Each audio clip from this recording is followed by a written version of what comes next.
Welcome to day 5, ladies. We are really, really thankful to be here with you. This felt like a long chapter. It is a long chapter. Yeah. It is. There's a lot here. There's a lot. Yes. For today, we just thought we would maybe discuss the idea of being thankful. Because this shows up throughout the chapter, and we didn't really get to talk about it. It does. But Carmen, Yes. I loved what you pulled out of day 1 with Jesus giving thanks. Yes. What verse is that, Ashrita? Let's see. 11. Verse 11. Jesus then took the loaves, and when he had given thanks, he distributed them to those who were seated. And I wondered, why is that important that John would put that in there? And then he adds it back. I mean, he gives that detail again. I don't know if you ladies noticed it on day 3 in verse 23.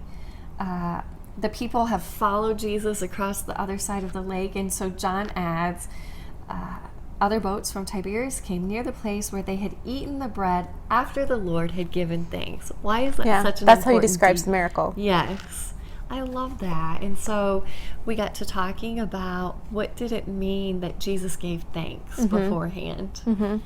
Yeah, and there's this, I mean, especially in day 1, there's this idea of like Jesus already knew what he was going to do, but remember he was testing Philip. And so his giving thanks was in full confidence of what was going to happen. Yes. And so he thanked God for the provision and the miracle before it even occurred. Right. I just loved that. Right, I do too. And we talked a little bit, I think we went back to talking of George Mueller too. This is from many years ago. He had an orphanage in England, and that was his prayer. Like he would give thanks for God's provision for his orphanage when they had nothing. Yeah. I mean, literally, it's so much like this story. Had nothing, and he's just trusting the Lord to provide.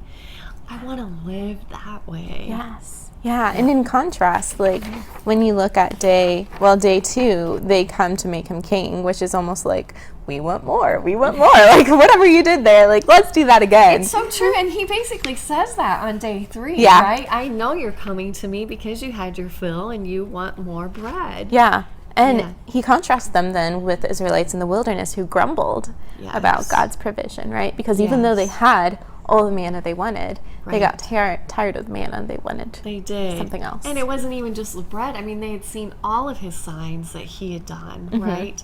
And same for these people. They're seeing signs. Yeah. And then the disciples, as we talked about yesterday, begin to grumble and some leave rather than this heart of thanksgiving. Right. I guess that's why we wanted to talk about being thankful today. Yeah. There's so much there, I think, bringing it home personally, to be grateful and thankful for the things that the Lord has given me, but also in faith and confidence to be thankful for what the Lord will do, even though I haven't seen it yet. Beautifully said, Ashrita.